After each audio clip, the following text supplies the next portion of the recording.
53வது GST கூட்டம், GST கவுன்சிலின் கூட்டம் எங்கே நடந்திருக்குன்னு பார்த்தோம்னா புதுடில்லியில் நடந்திருக்கு. அந்த கூட்டம் மத்திய நிதியமைச்சர் நிர்மலா சீதாராமன் அவங்க தலைமையில் தான் நடந்திருக்கு. ஜிஎஸ்டி கவுன்சிலின் 53வது ஆலோசனை கூட்டம் புதுடில்லியில் நடந்திருக்கு. இதில் பார்த்தோம்னாக்கா அந்த கூட்டம் நடந்து முடிஞ்சதுக்கப்புறம் எதுக்கெல்லாம் ஜிஎஸ்டி விலக்கு அளிச்சிருக்காங்க அப்படின்ட்டு நிர்மலா சீதாராமன் சொல்லியிருக்காங்க. எதுக்குன்னு பார்த்தோம்னாக்கா ஃபஸ்ட்டு ரயில் நிலையத்தில் எடுத்துக்கிட்டோம்னாக்கா ரயில் நிலைய அந்த நடைமேடை டிக்கெட் இருக்குல்ல அதுக்கு விலக்காம் ஃபஸ்ட்டு. அடுத்து பார்த்தோம்னாக்கா அந்த பயணிகள் ஓய்வெடுக்கும் அறைகள் அதுக்கு விலக்கு. மூன்றாவது அங்கே வருதுல பேட்ரி கார், ரயில் நிலைய நடைமேடைகளில் வரக்கூடிய பேட்ரி வாகனங்கள் இதுக்கெல்லாம் வரி விலக்கு அளிக்கப்பட்டிருக்கிறதா சொல்லியிருக்காங்க. அடுத்து பார்த்தோம்னா தங்கும் விடுதிகள், அதாவது ஹாஸ்டல்ஸுக்கு சொல்லியிருக்காங்க. ஸ்டூடெண்ட்ஸ் படிக்கிறாங்கள அவங்க, அதாவது ஸ்கூல் இல்லாமல் வெளியில் அங்கே பார்த்தோம்னாக்கா மாணவர் விடுதிகள் மற்றும் அவங்களுக்கு வழங்கப்படுற உணவகங்கள் இதுக்கெல்லாம் ஜிஎஸ்டி விலக்கு கொடுத்துருக்காங்க. அதாவது ஸ்கூல் இல்லாமல் ஸ்கூலுக்கு வெளியில் மாணவர்கள் தங்கி படிக்கக்கூடிய ஹாஸ்டல்ஸ் ப்ளஸ் அவங்களுக்கு அவங்களுக்காக செயல்படுற உணவகங்கள் இதுக்கெல்லாம் ஜிஎஸ்டி விலக்கு கொடுத்துருக்காங்க. இதுக்கும் ஒரு 2 கண்டிஷன் கொடுத்துருக்காங்க. என்ன கண்டிஷன் அப்படின்னு பார்த்தோம்னாக்கா சராசரியாக ஒரு மாதத்துக்கு பார்த்தோம்னாக்கா ஒரு நபருக்கு 20,000 வாங்குகிற விடுதிகளுக்கு தான் இது பொருந்தும். அதே போல் பார்த்தோம்னாக்கா மாணவர்கள் குறைந்தபட்சம் அந்த ஹாஸ்டலில் 3 மாதம் தங்கி இருக்கணும். இந்த மாதிரி கண்டிஷன்ஸ் இருந்தால் தான் இந்த விலக்கு செயல்படுத்த முடியும். அடுத்து பார்த்தோம்னா பால் வணிகர்களுக்கு அவங்களுக்கு என்ன சொல்லியிருக்காங்கன்னு பார்த்தோம்னாக்கா பால் வணிகர்கள் பயனடையும் வகையில் அனைத்து பால் கேன்களுக்கும் பார்த்தோம்னாக்கா ஒரே சீராக 12% ஜிஎஸ்டி வரி விதிக்கப்படணும் அப்படின்ட்டு கவுன்சில் பரிந்துரைச்சிருக்கு.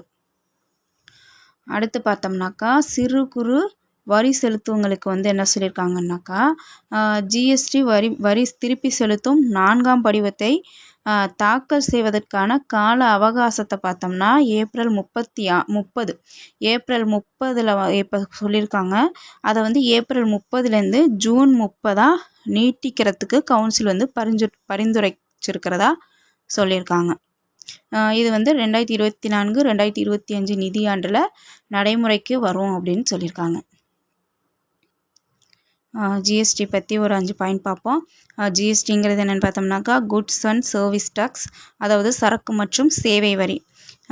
சரக்கு மற்றும் சேவை வரி இது ஒரு மறைமுக வரி.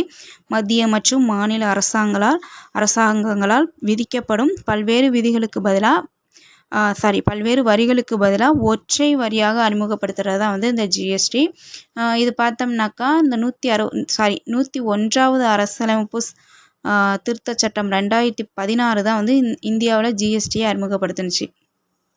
எந்த அரசியலமைப்பு திருத்தச் சட்டம்னு பார்த்தோம்னாக்கா 101வது அரசியலமைப்பு திருத்தச் சட்டம் 2016 தான் இந்த ஜிஎஸ்டியை இந்தியாவில் அறிமுகப்படுத்துனுச்சு. இது எத்தனையாவது திருத்த மசோதா மூலம் அறிமுகப்படுத்தப்பட்டதுன்னு பார்த்தோம்னாக்கா 122வது திருத்த மசோதாவாக தான் இந்த ஜிஎஸ்டி அறிமுகப்படுத்தப்பட்டிருக்காங்க. எப்போ நடைமுறைக்கு வந்துச்சு அப்படின்னு பார்த்தோம்னாக்கா ஜூலை 1, 2017 நடைமுறைக்கு வந்திருக்கு. ஜிஎஸ்டி சபையின் தலைவர் யாருன்னு பார்த்தோம்னாக்கா மத்திய நிதியமைச்சர் நிர்மலா சீதாராமன்.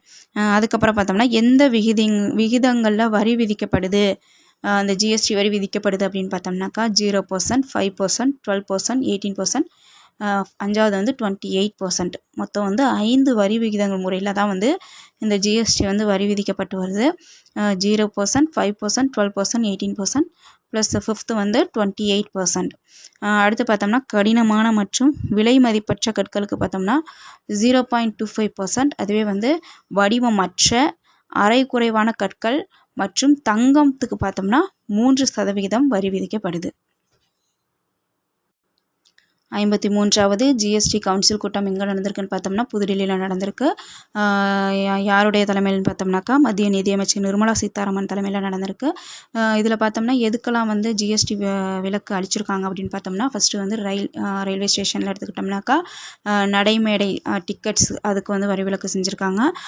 அடுத்து பயணிகள் ஓய்வெடுக்கும் அறைகள் அதுக்கு வரி விலக்கு செஞ்சுருக்காங்க. தேர்டு அந்த நடைமேடைகளில் வரக்கூடிய பேட்ரி கார் இருக்குல்ல அதுக்கு வரி விலக்கு செஞ்சுருக்காங்க. செஞ்சுருக்காங்க. அடுத்து பார்த்தோம்னாக்கா செகண்ட் வந்து தங்கும் விடுதிகள், அதாவது ஹாஸ்டல்ஸு. படிக்கிற ஸ்டூடெண்ட்ஸ் வந்து ஸ்கூல் இல்லாமல் வெளியில் தங்கி படிக்கக்கூடிய ஹாஸ்டல்ஸ் ப்ளஸ் அவங்களுக்கு வழங்கக்கூடிய உணவகங்கள், இதுக்கெல்லாம் வந்து வரி விலக்கு செஞ்சுருக்காங்க. அதுக்கும் பார்த்தோம்னா 2 கண்டிஷன் பார்த்தோம். ஃபஸ்ட்டு வந்து என்னன்னாக்கா, அவங்களுக்கு வந்து ஒரு மாதத்துக்கு வந்து 20,000 வாங்குகிற விடுதிகளுக்கு தான் வந்து அது பொருந்தும். இன்னொன்று வந்து அந்த மாணவர்கள் வந்து அந்த விடுதியில் வந்து 3 மாதம் குறைந்தபட்சம் தங்கியிருந்தால் தான் வந்து இந்த வரி விலக்கு பொருந்தும்.